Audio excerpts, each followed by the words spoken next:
welcome to the meeting. Well, first and foremost, from the bottom of my heart, from the bottom of my family's heart, I want to thank the Miami Dolphins organization. I also want to, because I am a true believer, I've prayed about this, I've prayed on it. I want to thank my Lord and Savior, Jesus Christ, for allowing me this opportunity. I want to thank the Miami Dolphins organization.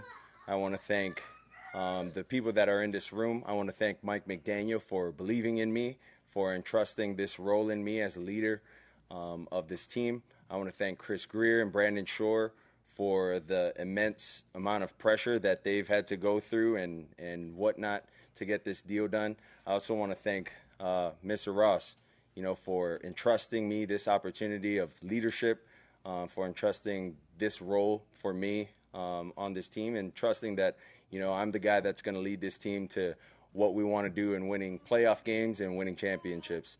I also want to thank our coaches, the coaches in our room. I want to thank, Darryl Bevel for helping me throughout this process. It hasn't been an easy process, but, we've had many conversations. We've done a lot of things that, have been good, a lot of things that we needed to work on together, and I'm very grateful for that relationship. I also want to thank Frank Smith, our OC, in collaboration with our head coach, Mike. And I want to thank my teammates, throughout this process. Those guys have been very, very supportive of me and my family throughout that. And, as a player, you couldn't ask for more, especially from your guys.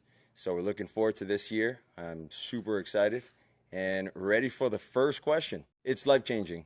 I know anyone in this room would say the same thing.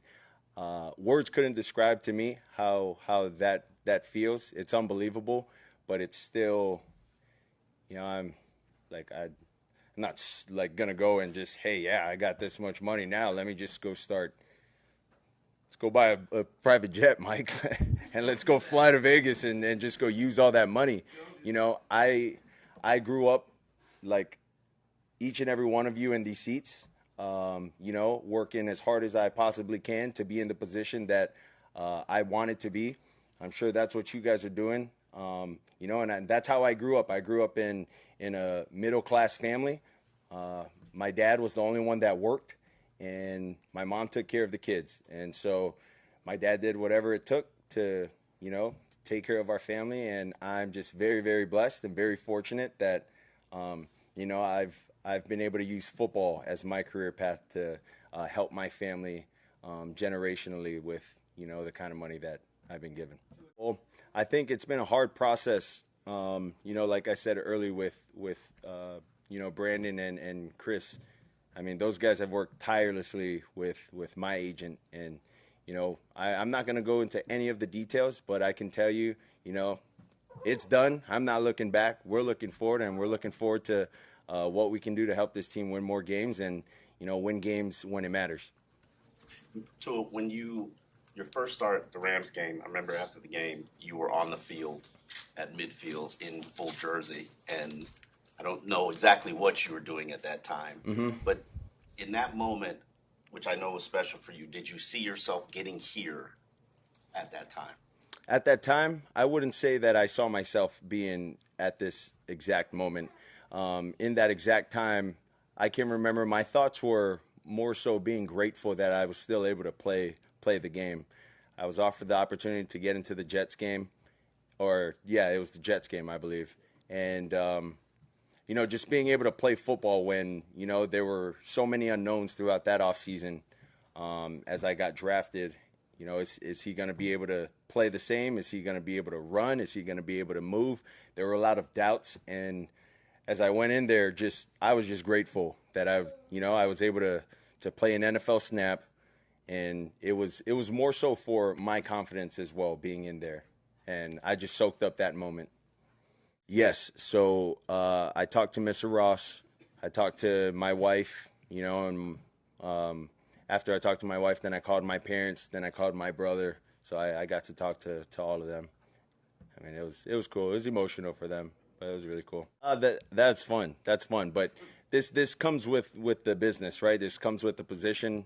Whether you're liked, whether you're not liked, you're always going to have people tell you you're the greatest thing, and you're always going to have people that are going to tell you you're the worst thing. But it's what you believe with, between your heart and between your head space. So that's what I'd say. Well, we haven't won the games that we wanted to win. Deep into the playoffs, get deep into the playoffs. Win the games that matter. That's what I would say. All of that is cool, but I could have been the worst. Had the worst passer rating. I could have, threw for 1,000 yards. But if we were in those games and we were winning those big time games, and we got to go and win the championship, I mean, I'd trade all of that. I'd trade all of that for that. Well, I'm actually very grateful for the setup that my dad had given me. There's been a number of times that, after school, I'd have to try to, you know, do my homework as fast as I can, because once my father was home, it wasn't about school. Like, your mind better be ready to go and practice. And when you practice, you had to practice a certain way. And if it wasn't to, his standard, then it was like, okay, I know I'm going to have to do extra work, or if I didn't have to do extra work, we were going to have a talk. That's for sure. So, I just can remember after football games, if I didn't have a good game, my dad would send me to a throwing camp, and I'd go straight from my football game to a throwing camp in my pads. And I wouldn't be with the kids the same age as me. I'd be with the kids older than me. So, like, I was kind of nervous. Like, okay, like, I'm nervous to go with the older guys, because if I throw and I don't throw it right, the older guys are going to say something, and my mind is like, okay, I want to fit in with these older guys. But then at the same time, I'm like, I don't know if I want to go through all that stress. Maybe I should just stick with the younger guys. And so one thing I didn't want my dad to do was my dad to come down and force me to go and throw with those guys, or tell whatever coach it was there, like, no, my son's going to go throw with these older guys. And so I was just more afraid of the standard that was set for, me by my dad. But it's helped me become who I am today with how I see the game. And I'm grateful for that part that my dad has helped me with.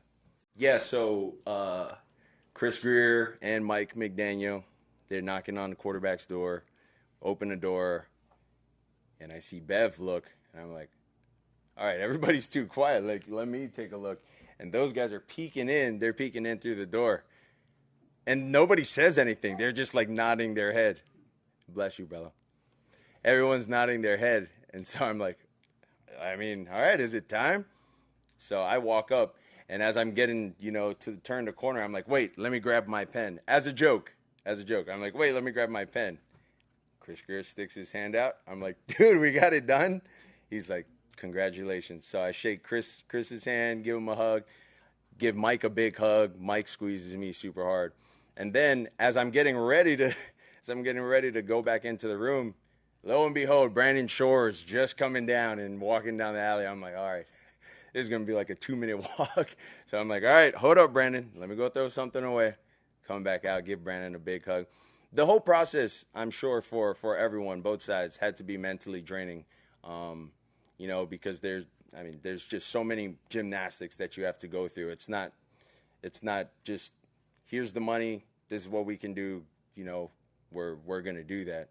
We're talking big amounts of money. So I thought that was super cool. And the receivers, I went into the receiver room, and it was a party. Well, I think it says a lot.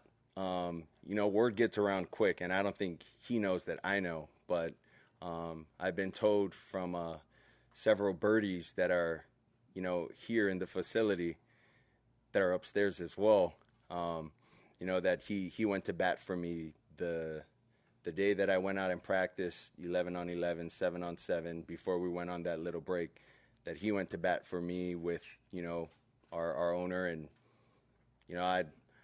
I won't go into details of things that I heard were said, but just know, like, he is what he says. He says what he told me, and he did what I was thinking he would do for me, and not just for me, but for any other player.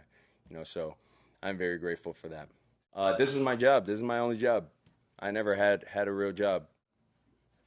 It's long, brother. It's like I said, it's not as easy as, oh yeah, here, let's just throw $1 million over here. Like, let's just, give you this number here. Like there's just so many semantics that and loops that you got to go through, to get something like that done, especially trying to, maneuver other contracts around if you're trying to do that. There's just so many things that you got to go through. But I'm happy that we got this thing done. It's unbelievable. Still going on. Oh, that's tough. That's tough for me.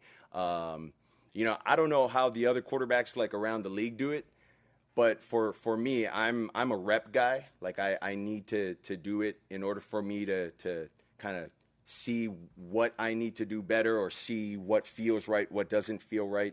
And then the other thing, the communication in the huddle, right?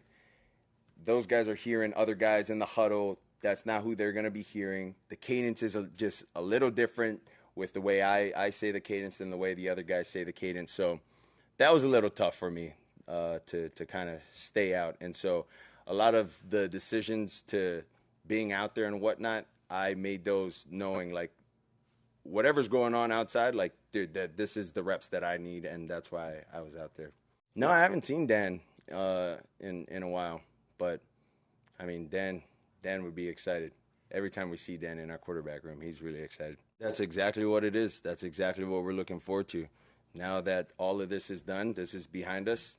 We know, like, heavy is the crown, So whoever's wearing that, like, right now, I'm the highest paid employee in this office. Like, I mean, I got to get my, whatever together. I got to get that right and get our guys moving in the direction that we need to go, to be able to do those things. So, yeah, that was somebody told me that I wouldn't say it, so that's why I said it. It wasn't like I quoted that from a movie. Yeah, somebody told me you won't say it. I was like, okay, so I said it. Mike? Huh? Who was Mike's? All right, are we taking any guesses? You said Mike. Nope. Tyreek. Okay, Tyreek. No. Anyone else? Yeah, I thought you watched Jeremy And? No. Like, you won't do it. I'm like, let me try. Well, I grew up in a similar state, if you will. Hawaii is also a melting pot of many different cultures, right? You have Asians, you have Polynesians, we have Hispanic, like we have it all down there in Hawaii. And out here, it's very similar, but there's more Hispanic people, right? People that speak Spanish, Cubans, Colombians, and it's also a melting pot in that way. But the weather, does justice. The food does justice. And I just don't think you'd want to be anywhere else. Taxes. I think I would tell that 16-year-old Tua to continue to do life the exact way you're doing life. The lessons that I learned from 16 till now, I wouldn't change any of that.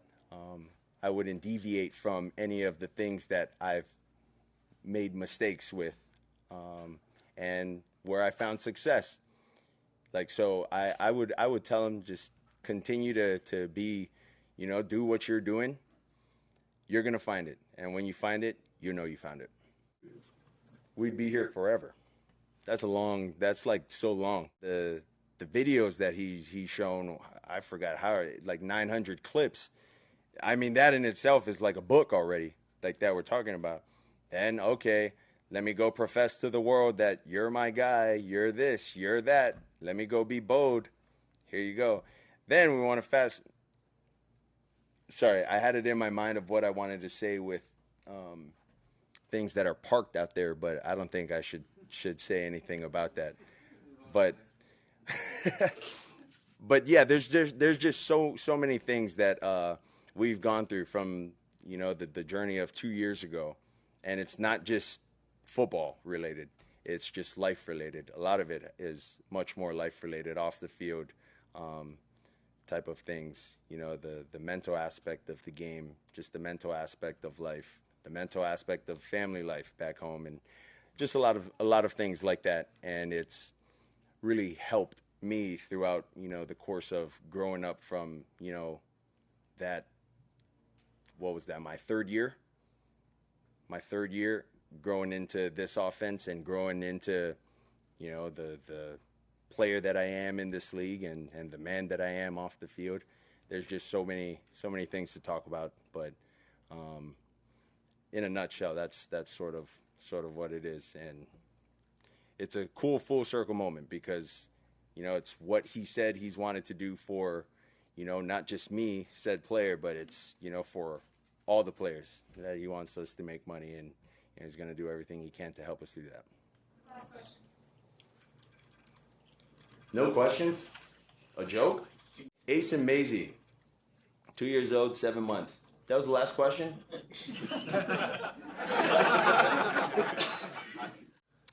Well, I think that'll do a lot.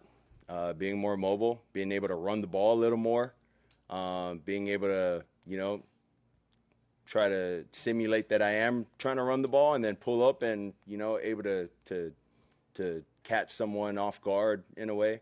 I just think being more mobile, being lighter on your feet, all of that helps with this game, and everything in this game helps. So that's sort of the thought there. My first big purchase. What's the most expensive thing? A house. NFL franchise. With Ross. A jet? No. I don't know. I haven't thought about any of like purchasing anything big. Everyone's talking to me about like collecting watches and whatnot. I'm just not a watch guy. And then clothes. I'm just not a clothes guy too much. I probably wouldn't. Taxes too much over there. That's too much. So I probably wouldn't want residency out there. But to go back and visit my family, I would do that. But to be able to, do the things that we need to survive. I mean, we don't need that much money, but to have that much money to be able to take care of my family and then, my kids' kids and their kids' kids, having that is very, very cool, and it's very, very special. And I think anyone here that would be in this position would say the same exact thing and would be extremely grateful. Congratulations. Thanks, guys. Thank you. Congrats. Thanks, guys.